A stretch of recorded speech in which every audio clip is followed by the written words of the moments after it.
दोस्तों पेश है चोर का चक्रव्यूह। ये कवर चित्र है दोस्तों। एक दिन क्यों ना इस माल को यहीं जमीन के नीचे गाड़ दूं, सुबह होने पर खोद कर ले जाऊंगा। यह सोच अपने दृष्टि चारों ओर दौड़ाई। वहां सामने आश्रम के समीप पेड़ के नीचे ठीक रहेगा। उस स्थान पर धनगढ़ा होने की विषय में किसी को संदेह भी नहीं होगा। और सिद्धि उसने पेड़ के नीचे गहरा गड्ढा किया और चोरी का माल उस गड्ढे में दबाकर वहां से चला गया। सुबह वर्षा रुकने पर साग काट पुनः वहां पहुंचा और दबा धन निकालने के लिए उसने वहां मट्टी हटाई। अरे यहाँ तो कुछ भी नहीं है। आखिर मेरा धन कहाँ, किसने चुरा लिया? वो न वो आश्रम में रहने वाले ऋषि ने किया होगा। कुछ देर बाद, क्या इस आश्रम में स्वामी तुम हो? हाँ, यह आश्रम मेरी है और मैं शांतनु हूँ। यहाँ अपने शिष्यों को पढ़ाता हूँ। यहाँ से कुछ दूरी पर मेरे शिष्य आवास स्थान है। मुझे तुम यह बता दो, तुमने मेरा धन चुराया है, वह कहाँ है? भाई, मुझे तुम्हारे धन से क्या सरोकार? चाहे तो तुम मेरी कुटिया की तलाशी ले सकते हो। साक्टार सक्टार ने तुरंत ही शांतनु ऋषि की कुटिया की तलाशी ले डाली। धन यहाँ तो कहीं नहीं है। लगता है काफी कपटी ऋषि है। मेरा धन चुरा कर उसे कहीं दूसरी जगह छिपाया होगा। सक्टार खिन्न मन से आश्रम से बाहर निकल आया। मैं रोज यहाँ आकर ऋषि की कुटिया की निगरानी किया करूंगा। किसी दिन यह ऋषि उस धन को बाहर निकालेगा, तब रंगे हाथों पकड़कर बेइज्जत करूंगा। और लेकिन उस अपने चोरी की व्यवसाय से समय निकाल कर जब भी वह आश्रम के समीप गया, उसे शाक्तु ऋषि ध्यान में लीन शिष्यों को पढ़ाते हुए देखा। फिर एक दिन जब वह पेड़ के नीचे बैठा हुआ था तो उसकी नजर एक चूहे पर पड़ी। कहीं यह चूहा तो मेरे धन को चोर नहीं है? और अगले दिन मुझे इस चूहे काबिल खोद कर अपने शंका मिटानी चाहिए। खुदाई की आवाज सुनकर शांतनु ऋषि आश्चर्य से निकला उसके पास आए। ओह, तुम, लगता है तुम्हारा खोया धन अभी तक नहीं मिला। सकटार की ने बात छिपाते हुए कहा, ऋषि, और मैं सोच रहा था कि यहाँ खुदाई करके आपकी पूजा अर्चना के लिए फल फूलों के थोड़े पौधे लगा दूं। शांतनु ऋषि के जाने के बाद सकटार ने पुनः चूहे के बिल को खोदने लगा। कुछ ही देर बाद, ओह, नौलखा हार! यह हार तो उस रात गड़े धन में था। इसका मतलब बाकी के धन भी यहीं इसी बिल में है। और फिर चूहे ने बिल को खोद खोद कर उसने चोरी का सारा धन निकाल लिया। आह, आज मेरी मेहनत सफल हो गई। तभी आखिर तुम्हारा खोआ हुआ धन मिल गया। अब क्या करोगे धन का? इस इसके खर्च हो जाने के बाद फिर क्या करोगे? मैं इस धन से खूब मौज करूंगा। आखिर धन होता है किस लिए है रिसीवर? इसके खर्च हो जाने के बाद तुम क्या करोगे? यह भी कोई पूछने की बात है? फिर किसी दूसरी जगह जुगाड़ लग करूंगा। इसका मतलब तुम चोर हो? हाँ, मैं चोर हूँ। मेरा नाम साक्टार टार है। वही सक्तार जिसे आजकल विजयनगर में काफी उत्पत्ति मचा है। आपने इस ठीक पहचाना ऋषि, और मैं वही सक्टार चोर हूँ। ओह सक्टार, तुम चोरी जैसे घृणित काम क्यों करते हो? और मैं कर भी क्या सकता हूँ रिसीवर? आप ही बताइए, चोरी के अलावा मुझे क्या करूँ? सरदार, तुम कुछ दूर देर पहले तुमने फूलों की बगिया उगाने की बात कही थी। वह तो मैंने आपसे झूठ बोला था। कभी कभी झूठ भी सच हो जाया करता है। देखो, इतनी अच्छी जमीन खाली पड़ी है। तुम खाली जमीन पर फूलों और खेती करो, धन कमा सकते हो। मगर रिसीवर, मुझे मुफ्त में ही धन हाथ लग जाता है, तो फिर मैं खेती के लिए इतनी परिश्रम करने की क्या आवश्यकता है? लेकिन यह बात कभी तुम्हारे लेकिन यह बात तभी तक सच है जब तक तुम पकड़े नहीं जाते। विजयनगर के राजा विश्वनाथ के आदेश पर जिस दिन विजयनगर में चोरी करते चोर पकड़ा जाएगा, उसी दिन उसे दोनों हाथ काट दिए जाएंगे। रिसीवर, मैं इतना चालाकी से चोरी करता हूँ कि कभी पकड़ा नहीं जाऊंगा। सक्तार सक्तार ने साथ शांतनु ऋषि उसी दिन राजा के विश्वनाथ के पास पहुंचे। ऋषिवर, प्रणाम, कहिए कैसे आगमन हुआ? राजन, यह एक सक्तार चोर है जिसे आजकल आपके राज्य में काफी उत्पात मचाया है। ओह, यह वह चोर है, बहुत कठोर सजा का हकदार है ऋषिवर। राजन, यह अपना अपराध छोड़कर भविष्य में चोरी न करने का शपथ खा चुका है, इसलिए इसे क्षमा कर दीजिए। ऋषिवर, इसे चोरी जैसा घोर अपराध किया है, अतः इसे सजा अवश्य मिलेगी। आपका आदेश आदेश मानकर इसे कठोर सजा न देकर केवल 1 वर्ष कारावास की सजा देता हूँ। राजन, मुझे खुशी है कि मेरे कहना मानकर आपने सकटार चोर को कम सजा दी। विश्वनाथ के आदेश पर सकटार उसी समय कारागार में डाल दिया। अच्छा सकटार, अब मैं चलता हूँ और आशा करता हूँ कि तुम यहाँ रहकर सही मन से अपराधों से प्रायश्चित करोगे। सकटार ने रहकर कारागार में रहकर सरकार ने करोड़ परिश्रम किया। इस प्रकार न जाने कब का पूरा 1 माह बीत गया। एक दिन महाराज, गजब हो गया। सकटार ने जिस कक्ष में सकटार चोरबंदी था, उस कक्ष को सकटार चोरी के स्थान पर कई अन्य आदमी हैं। चोरी स्थान पर कोई अन्य आदमी है? क्या कह रहे हो? ऐसा कैसे हो सकता है? गजब हो गया। सकटार जिस कक्ष में सकटार चोरी बंद था, उस कक्ष में सकटार चोर के स्थान पर कोई अन्य आदमी नहीं है। सकटार, तुम्हारा भयानक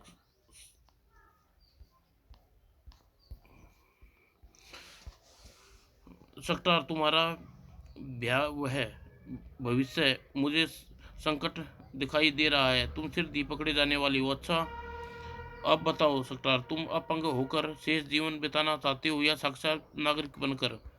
नहीं, मैं अपंग नहीं बिताना चाहता। तो सुनो सकटार, चोरी का यह धन राजकोष में जमा करा दो, और धन राजकोष में जमा करा दूं क्या? उस सूरत में विजयनगर के सैनिक मुझे पकड़ न लेंगे और फिर मुझे सजा भी तो मिलेगी। हाँ, सजा तो तुम्हें मिल सकती है, मगर एक बात, यदि तुम सच्चे मन से चोरी करने की शपथ न लो तो तुम्हारे लिए कुछ कर सकता हूँ। आप मेरे लिए क्या कर सकते हैं? मैं विजयनगर के राजा विजयनाथ से कहकर तुम्हें साधारण सजा दिलवा सकता हूँ। इस प्रकार तुम अपंग होने से बच सकते हो। मैं ऋषि और मैं शपथ खाता हूँ कि अब के बाद कभी चोरी नहीं करूंगा। ठीक है, तुम्हारे साथ विजयनगर चलने को तैयार हूँ।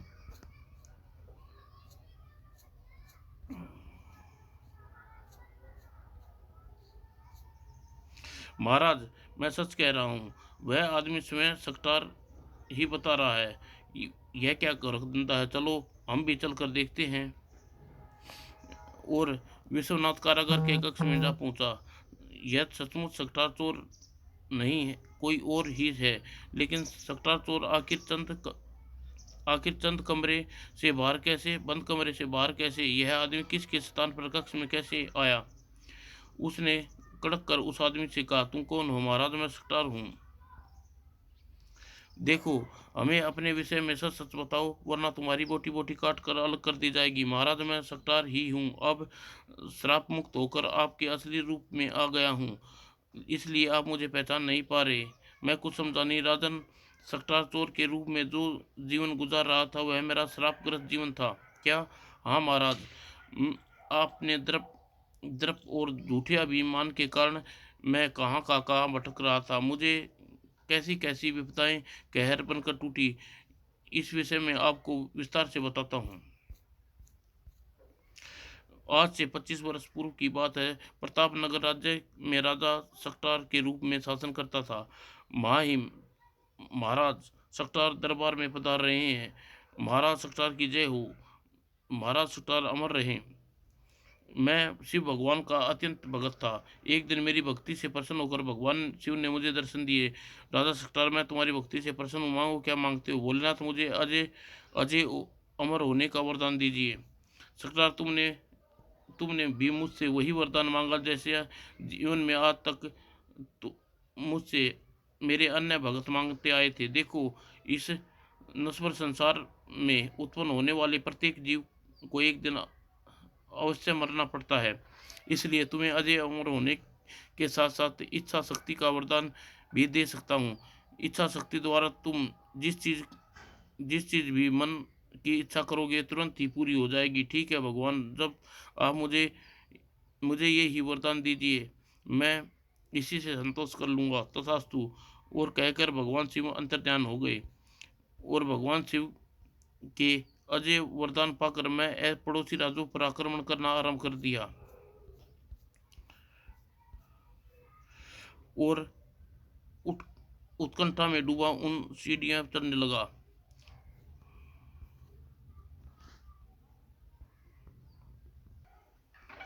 जल्दी भगवान के दिए वरदान के कारण अजय अजय रहकर आज मैं पृथ्वी के सारे राजाओं का शासक कर रहा हूँ। ये सारे राज्य कैसे याचक बने मेरे दरबार में खड़े हैं। पृथ्वी पृथ्वी के सारे राजाओं का दास बना लेने के बाद मन में अभिमान जाग उठा। इस विशाल पृथ्वी पर मुझे जैसा शक्तिशाली राजा पहले कभी पैदा नहीं होगा। आज मैंने आज भगवान शिव के द्वारा इच्छा शक्ति के दिए वरदान का प्रयोग करके नहीं देखा, क्यों न आज उस वरदान का प्रयोग करके देखूं। और तब मन में इच्छा पैदा हुई, मैं इंद्र लोक जाना चाहता हूँ। और अगले ही पल आकाश से ये सीढ़ियाँ उत्पन्न हो गई। मैं हैरत में पड़ गया। तभी राजा सकटार, आगे बढ़ो, ये सीढ़ियाँ इंद्रलोक जा रही हैं। इन सीढ़ियों पर चढ़कर तुम इंद्रलोक पहुँचने की अपनी इच्छा पूरी कर सकते हो। ये सीढ़ियाँ इच्छा शक्ति के वरदान के प्रभाव से उत्पन्न हुई हैं।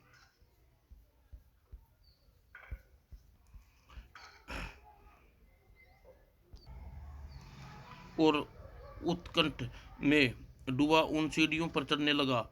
सुना है इंद्र के दरबार में अत्यंत सुंदर सुंदर नृत्य करती हैं।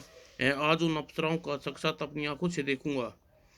और उन सीढ़ियाँ चढ़कर इंद्रलोक में पहुंचा। कौन हो तुम? मुझे यह पूछने की तेरा साहस कैसे हुआ? तड़ाक! सुन, मैं पृथ्वी पर अजय सम्राट सकटार हूँ। और बादलों पर इंद्र सिंहासन में इतना सुंदर है कि कस इंद्र स्थान पर मैं सिंहासन पर होता। काश बादलों पर भ्रमण करते हुए मैं इंद्र सभा में पहुंचा। अगले ही पल, अरे ये कौन है ये? और फिर मैं पल झपकते ही जमीन इतनी ही देर में इंद्र के आसन पर आसीन था। कौन हो तुम? मेरे सिंहासन पर बैठने की तुम्हारी हिम्मत क्यों? इंद्र, मैं पृथ्वीलोक का अजय राजा सकटार हूँ। सकटार, यह सिंहासन मेरा है। इस सिंहासन पर बैठना इसका अपमान कर रहे हो। इंद्र, मैं अब इस सिंहासन पर से नहीं उठूंगा। जो करना है कर ले। ठहर, मैं तुझे ऐसे पड़ता अभी मजा चखाता हूँ। इससे पहले इंद्र मेरे ऊपर मायावी इंद्रजाल फेंके, मुझे इंद्र और उसके दरबार को सभी देव को रस्सियों से जकड़ लिए जाएं। अगले ही पल, अरे यह क्या हुआ? और इंद्र अपनी पत्नी इंद्राणी वह सारी अप्सरा मेरे पैरों में गिरकर विनती करने लगी, इंद्र को छोड़ दे राजन। इंद्रलोक का सर्वश्रेष्ठ सुंदरियां मेरे चरणों में पड़ी हैं, क्यों ना इन्हें अपने साथ पृथ्वी लोक के चलूं। ठीक है, मैं इंद्र व इन सबको छोड़ सकता हूँ, पर तुम सबको मेरे साथ मेरी दासियों बनकर पृथ्वीलोक पर चलना होगा। मेरे यह कहने पर इंद्र की सभी देवता गणों की रस्सियां बंधन मुक्त हो गए। अरे इंद्राणी, मेनका, रंभा, तुम अभिमानी राजा के पीछे पीछे कहाँ जा रही हो? इंद्र चलाता रहा और इंद्राणी वह सभी अप्सराएं इच्छा शक्ति के वरदान से बंधी मेरे पीछे पीछे चल पड़ी। यह क्या अनर्थ हो गया? इंद्र की सभी मान मर्यादा भूल गई। इंद्र, कुछ करो, नहीं तो यह अभिमानी राजा इंद्राणी वह सारी अप्सराओं को पृथ्वीलोक पर ले जाने में सफल हो जाएगा। कुछ समझ में नहीं आ रहा। इस विपत्ति के समय घड़ी में क्या करूं? आखिर क्या करूं? इंद्र देवराज, अब भगवान शिव ही हमें इस विपत्ति से बचा सकते हैं। उन्हीं के दिए वरदान के कारण सकटार लोक में उत्पात मचाने की हिम्मत कर सका। और उसी समय भगवान शिव के पास पहुंचे। हे प्रभु महादेव, आपका भगत सकटार इंद्राणी व अप्सराओं को अपहरण करके पृथ्वी की ओर बढ़ा चला जा रहा है। तुम फिक्र न करो देवराज, ऐसा नहीं होने दूंगा। शिव तुरंत अंतर्ध्यान हो गए और मेरे सामने प्रकट हुए। सकटार, तुमने मेरे द्वारा दिए वरदान का सही उपयोग नहीं किया। मेरे दिए वरदान की आड़ में तू इंद्राणी व इंद्रलोक की अप्सराओं का अपहरण करके ले जा रहा है। हाँ भोलेनाथ, मैं इनको अपनी पत्नी बनाऊंगा। सेक्टर, आज तुम्हें अपना भगत कहते हुए भी मुझे लज्जा आ रही है। बुरी बुरी दूसरे की पत्नी और नृत्यांगों को बुरी दृष्टि डालने पर मैं तुझे इसकी सजा अवश्य दूंगा। नहीं भोलेनाथ, मुझे सजा न देना। अब यह असंभव है। तुम मुझे इन नारियों का अपहरण करा कर मेरा सोया हुआ क्रोध जगाया है, इसलिए मैं तुम्हें दंड का भुगतान करना ही होगा। ठीक है भगवान, दंड भुगतने के से पहले एक बार मेरी इच्छा है कि वरदान से मैं अपनी अंतिम इच्छा पूरी कर सकूं। हाँ हाँ, क्यों नहीं, तुम इतनी छूट देता हूँ तो भगवान, मैं इच्छा करता हूँ कि पूरे 150 वर्ष का जीवन भोग कर मैं मृत्यु प्राप्त हूँ। और सरकार, तुम बहुत ही चालाक हो। यह इच्छा करने से आहा, तुमने हमसे अपना जीवन दान तो पा लिया, अब तुमने दूसरे रूप में दंड भुगतना होगा। अब तुम्हें प्राणगढ़ में कोई नहीं पहचानेगा, तुम्हारा रूप कुरूप हो जाएगा और तुम्हें अपना शेष जीवन भीख मांग कर भिखारी के रूप में गुजारना होगा। यही तुम्हारा मृत्यु दंड है। भगवान, इतने निष्ठुर न बने। माना कि मैंने घोर अपराध किया है, पर इस समय समय अपने किए की क्षमा मांग रहा हूँ। इतना कठोर न की दंड दीजिए।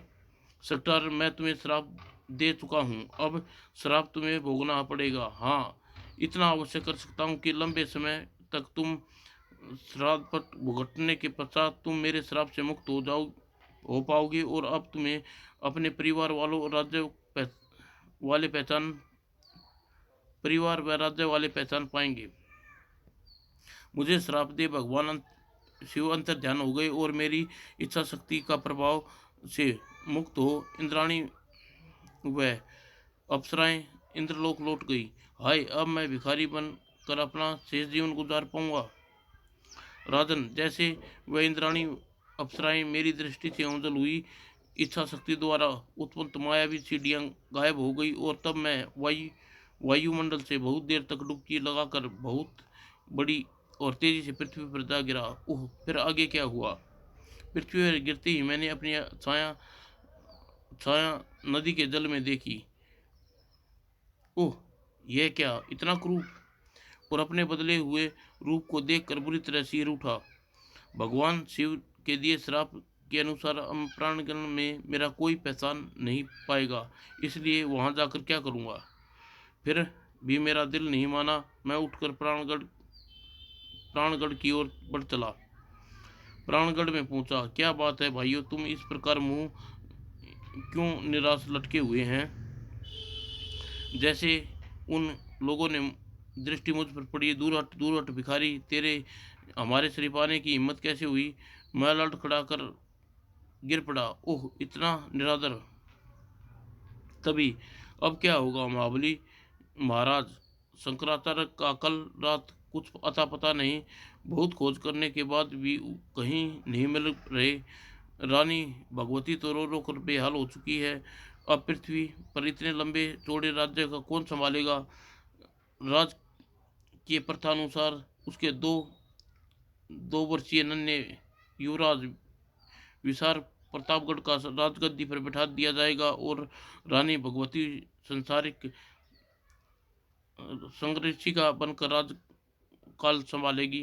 राजन, इस तरह मैं भिखारी बनकर आपके राज्य में रहने लगा, और विधि के अनुसार युवराज बिंबसार को राजगद्दी पर बैठा दिया गया, और मेरी पत्नी रानी भगवती और उसका रक्षक बना दिया गया। क्या रानी भगवती राज्य की बागडोर भली प्रकार से संभाल पाई? राजन, मेरी गुमशुदगी के समाचार जैसे ही चारों तरफ फैला, मुझसे युद्ध में हारे हुए सभी राजाएं ने प्रतापगढ़ पर आक्रमण कर अपने अपने राज्य वापस ले लिए। रानी भगवती उनका सामना न कर सकी। हाँ, इतना उन्होंने जरूर किया कि वे प्रतापगढ़ के शत्रुओं के कब्जे में से बचा ले गई। और संसार, तुम्हारी कहानी तो दिलचस्प होती जा रही है। अब आगे बताओ, तुम्हारे साथ क्या क्या घटना घटी?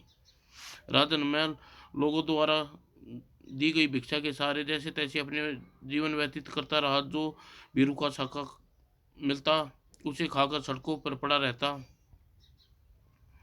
फिर एक दिन, ओह, ये तो रानी भगवती है। मेरे जीवित होते हुए भी बेचारी विधवा का जीवन व्यतीत करना पड़ रहा है।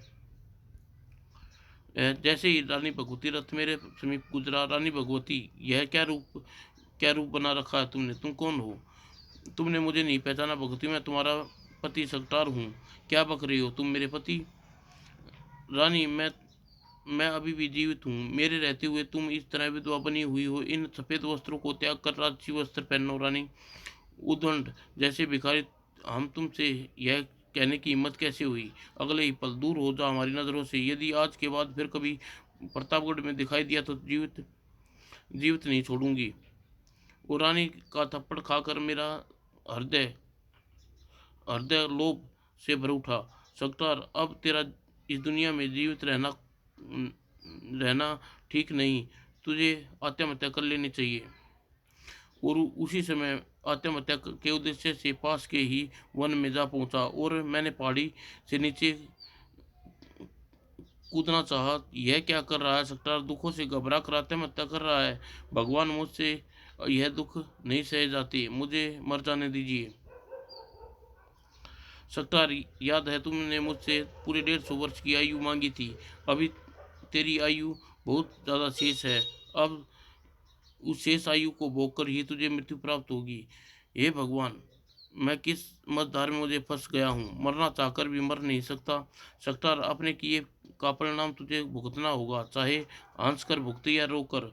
यह कहकर भगवान शिवंतर ध्यान हो गए। तभी बचाओ, अरे यह किसी स्त्री की आवाज़ है, कहाँ से आई?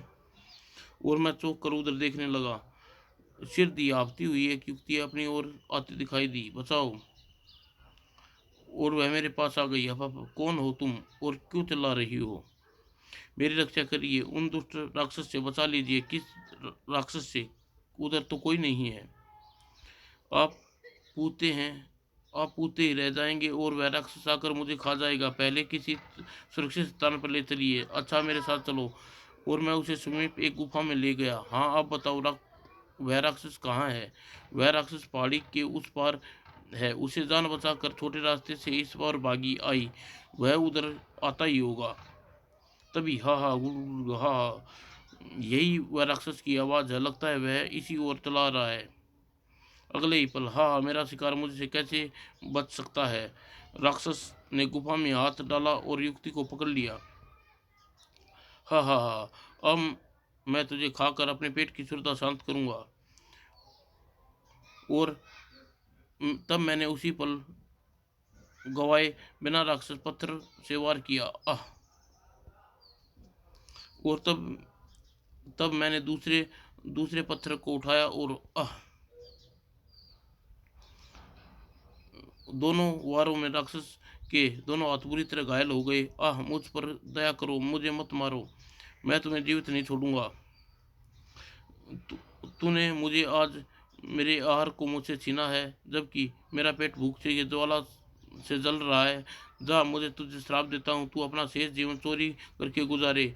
जा जा, तू आया मुझे श्राप देने वाला। भला राक्षस भी कभी श्राप देते हैं? अगले ही पल, ओह, यह के राक्षस का तो रूप बदल रहा है। यह देख वह अस्वस्थ रह गया। तुम कौन हो? मैं पतंग नगर का राजा पतंजलि हूँ। यह युक्ति मेरी बेटी मृतांग मृताल है। अगले ही पल राक्षस के स्थान पर राजा खड़ा था। क्या कह रही हो? तुम अपनी बेटी को खाना चाहते थे? यह सब भूदेव ऋषि के दिए श्राप के कारण हुआ। उन्हीं के दिए श्राप के कारण मैं राजा से राक्षस बन गया। कैसा श्राप? आज आज मैं अपनी पुत्री राजकुमारी मृतांग के साथ वन में भ्रमण करने आया हुआ था। वन में घूमते घूमते बहुत देर हो गई थी। थकान के कारण मृतांग का बुरा हाल था। पिताजी, प्यास के कारण गला सूखा जा रहा है। तुम यहीं ठहरो बेटी, मैं तुम्हें अभी पानी ला के देता हूँ। और लेकिन बहुत देर तलाश के बाद पानी न मिला। ओह, लगता है वन में कहीं पानी नहीं। और तभी अरे, यह ऋषि पेड़ के नीचे बैठा हुआ है, शायद मुझे किसी पानी के झरने के पता बता दे सके। मैं और ऋषि के पास पहुंचा। ऋषि, और यहाँ आसपास कहीं पानी मिल जाएगा? मेरे कई बार भी पूछने पर कोई प्रभाव न पड़ा। ऋषि ने उत्तर नहीं दिया। ए, तू बहरा है क्या? हर बार बार मैं पानी के विषय में पूछ रहा हूँ और तू चुप्पी साधे बैठा है, क्यों बोलता क्यों नहीं? ऋषि ने आंखें खोली। राजा के मद में चूर होकर, राजा तूने मुझे तपस्या भंग करने का घोर अपराध किया है, जा मैं तुझे श्राप देता हूँ, तू इसी समय राक्षस बन जाए और अपनी बेटी को खाने के लिए दौड़ेगा दौड़ेगा अगले ही पल। ओह, मैं सचमुच राक्षस के रूप में परिवर्तन हो गया, तो मुझे अब अपनी पुत्री को खाऊंगा। नहीं नहीं नहीं, ऐसा नहीं कर सकता हूँ। और मैं ऋषि के चरणों में गिर पड़ा। ऋषि और मुझे क्षमा कर दो, मैं अपना अनादर घोर अपराध किया है, मुझे राक्षस योनि से मुक्ति दीजिए। ऋषिवर मैं ऋषिवर के चरणों में सिर पटक पटक कर क्षमा यातना मांगी, तो ऋषिवर ने दिल पर शीश उठा दिया। वो श्राप तो मैं वापस नहीं ले सकता। हाँ, अवश्य कर सकता हूँ कि तू अपनी पुत्री को खाने दौड़ेगा तो उसे मनुष्य बचाएगा। उस मनुष्य को क्रोध में तू कोई श्राप देगा तो तुझे भी राक्षस योनि से मुक्ति मिल जाएगी। तब गुर्र मुझे श्राप दे ऋषि मुझे श्राप दे ऋषि पूर्ण तपस्या में लीन हो गए और मैं दौड़ता हुआ अपनी पुत्री मृगान के पास पहुंचा। हाँ गुरु, रहे हो राक्षस, हाँ हाँ, मैं तुझे खाऊंगा। अगले ही पल मृदांग वहां से भाग खड़ी हुई और आगे आगे मृगाल दौड़ रही थी और पीछे पीछे मैं। हाँ हाँ, बचाओ बचाओ। और बस यही है मेरे राक्षस बनकर अपनी बेटी को खाने की दौड़ने की कहानी। मैं इस तरह पूरे श्राप देते हुए राक्षस योनि से मुक्ति पा गया। आह, बड़ी विचित्र घटना थी घटी आपके साथ। आह, लगता है मेरी पुत्री को होश आ गया है। राजन, वो दोनों दौड़कर गुफा में पहुंचे। अगले ही पल मृगाल ने आंखें खोल दी। पिताजी महाराज, आप आ गई। वह राक्षस कहाँ गया? बेटी, वह राक्षस को इस भले आदमी ने मार भगाया है। वो तत्पश्चात महानुभाव, आप ही के कारण शराब मुक्त हुआ। आप धन्य हैं। राजन, मैंने केवल अपना अबला राजकुमारी राक्षस से बचाना चाहा, बाकी जो हुआ मेरा कोई हाथ नहीं। मानो तुम हमारे साथ हमारे राज्य में चलो, वहाँ अपने अतिथि बनाकर रखेंगे। राजन, मैं भला आपके साथ कैसे चल सकता हूँ? क्यों, क्या मुश्किल है? राजन, मैं स्वयं श्रापग्रस्त हूँ। इस श्राप को भुगतते अवश्य इस अवस्था में आ पहुँचा हूँ। ओह, अब तो तुम्हें अपने द्वारा दिए श्राप का भुगतान करना पड़ेगा। लगता है अब श्रापों के भुगतान भुगतते मर खप जाना मेरी नीति बन चुकी है। ओह, तो यह बात है। यह बेहद शर्मिंदा हूँ, इस स्वयं को श्राप मुक्त करने के लिए तुम्हें श्राप देना पड़ा। और फिर वह सोचने लगा, मैं जान दे दूं पर चोरी कभी नहीं करूंगा। और फिर मैं वापस आसपास के किसी राज्य में लौट आया। भगवान के नाम पर कुछ भिखारी को देते जाओ। हट मोस्टंडे, क्या तुझे मेहनत करने में खाया नहीं जाता? भीख मांगते हो? और इससे पहले जो लोग मुझसे सभ्यता से भीख दे जाते थे, अब मुझे बुरी तरह फटकारने लगे और मुझे भीख देनी बंद कर दी। अतः मैं कई दिनों से भूखा प्यासा फुटपाथ पर पड़ा रहा और भूख के कारण मेरा बुरा हाल हो गया। आह, भूख से आतड़ियाँ खींची जा रही हैं। लगता है भूख के कारण शायद कारण आज नहीं बचूंगा। और व्यवस्था के कारण मेरी आंखें टप टप आंसू गिरने लगे कि तभी नादान संकटतार, रोता क्यों है तू? इस प्रकार भूख से तड़प तड़प कर नहीं मरेगा। नहीं, अभी तो तुझे बहुत लंबी जिंदगी भोगनी है। नहीं भगवान, नहीं। अब मुझे नहीं चाहिए लंबी आयु। मैं अपना शेष जीवन से उगता चुका हूँ। अब मुझे इस प्रकार नरकीय जीवन से मुक्ति दो। संसार, पागल न बन। तेरी किस्मत में लिखा हुआ है, तुझे हर हालत में भोगना होगा। सुन, आज तुम भीख मांगना छोड़कर चोरी करना आरंभ कर दे। भगवान, यह आप मुझे कैसी शिक्षा दे रहे हैं? संसार, कभी कभी कुमार्ग पर चलने के कारण मुक्ति मिल जाती है सकती है। अब तू चोर बनकर अपने आप को मुक्त करा सकता है, यह कैसे भगवान? और तेरे चोर बनकर जाने के पश्चात एक दिन चोरी से ऋषि से मुलाकात होगी। तू चोर जीवन छोड़ देने के लिए कहेंगे। तू संग्रह से चोर जीवन को छोड़ करने को तैयार हो जाना और राज के कारागार में एक महा कैदी जीवन बिताने के पश्चात तुझे सारे श्रापों से मुक्ति हो जाएगी, असली रूप में आ जाएगा। तो क्या तब मुझे मेरी पत्नी और पुत्र, मेरी प्रजा पहचान लेगी? हाँ शंकर। ओह, तब तो मैं चोरी जरूर करूँगा। और उस दिन से मैं चोरी करने लगा। चोरी करने पर मुझे धन प्राप्त होता, उसे एक गुफा में छिपा देता और धीरे धीरे चोरी मेरे काम में मजा आने लगा। संसार एक राज्य में चोरी करता रहना ठीक नहीं, अब मुझे किसी अन्य राज्य में चोरी करना चाहिए। इस प्रकार मैं विभिन्न राज्यों में चोरी करने लगा और चोरी करते करते मेरे काफ़ी उम्र बीत गई। तब जाकर मुझे सुक्रांत शाकंतरु ऋषि मिले और सुझाव देने पर मैंने एक महापुरुष आपके पास आया। ओह, तुम्हारी बातें मुझे बड़ी उलझन में डाल दिया है। कुछ देर बाद सोचने के बाद, संसार जी, आप हमारे राज्य की अतिथि बनकर अतिथि गृह में रहेंगे क्या? हाँ संसार जी, आप भूतपूर्व राजा हैं, एक राजा को राजा जैसा सम्मान मिलना चाहिए। ओह। और विश्वनाथ संसार को राजकीय अतिथि गृह में ले आया। अब आप यहाँ विश्राम कीजिए। इस बात का बहुत खेद है कि आपको हमारे राज कारागार में बंदी रहना पड़ा। संसार राजकीय अतिथि गृह में छोड़कर आने के पश्चात विश्वनाथ एक पत्र लिखा। दूत, इस पत्र को लेकर तुम तुरंत ही प्रतापगढ़ रवाना हो जाओ। वहाँ यह पत्र राजमाता भगवती देवी को देना, जो आज्ञा। और दूत वहाँ पत्र लेकर उसी समय प्रतापगढ़ की ओर रवाना हो गया। और दूत प्रतापगढ़ पहुंचा। यह पत्र राजमाता भगवती देवी को दिया। दूत विजयनगर में सब कुशलता तो है ना? हाँ राजमाता। तब तब भगवती देवी ने पत्र पढ़ा। राजमाता, ये पत्र पाते ही आप राजा विवसार के साथ विजयनगर चली आइए। राजा विश्वनाथ।